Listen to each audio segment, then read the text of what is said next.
আমরা দেখেছি এই পুলিশ আমার দেশের নাগরিকের নিরাপত্তা দিতে পারে না, এই পুলিশ আমার বোনের নিরাপত্তা দিতে পারে না।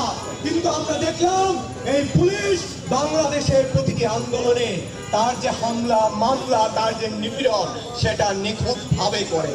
আমরা সেই পুলিশের দিকে থুতু ছিটাই।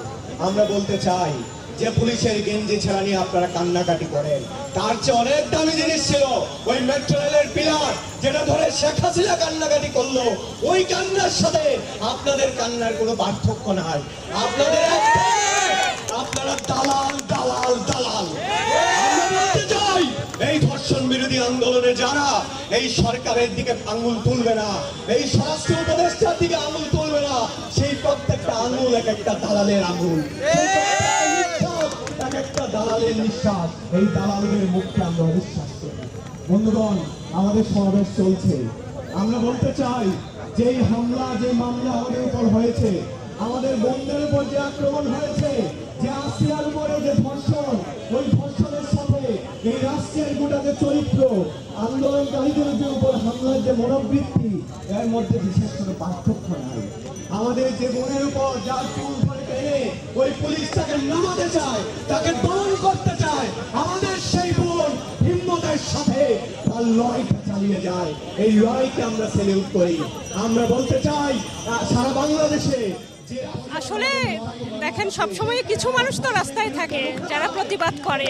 আমরা কিন্তু সবসময় কিছু মানুষ অন্তত প্রতিবাদ করি।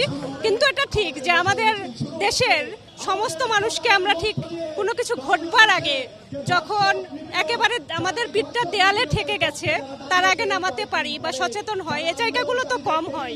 কিন্তু আমরা চাই যে প্রত্যেকটা মানুষ তার জায়গা থেকে সচেতন হোক এবং যে কোনো অন্যায়ের বিরুদ্ধে মানুষ রাস্তায় নামুক, প্রতিবাদ করুক, লড়াই করুক। এই লড়াইটা জারি থাক, এটা আমরা চাই।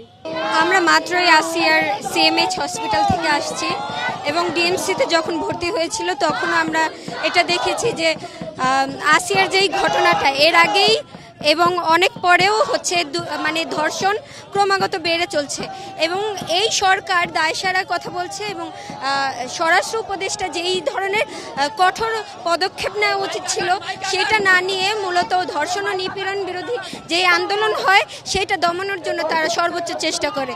আমরা দেখেছি যে বাংলাদেশে হচ্ছে যত ধরনের হচ্ছে ধর্ষণ হচ্ছে এবং খুন ছিনতাই হচ্ছে, সেইগুলোর মানে কঠোর কোনো পদক্ষেপ দেখছি না এবং স্বরাষ্ট্র উপদেষ্টার দায়সারা কাজ দেখছি।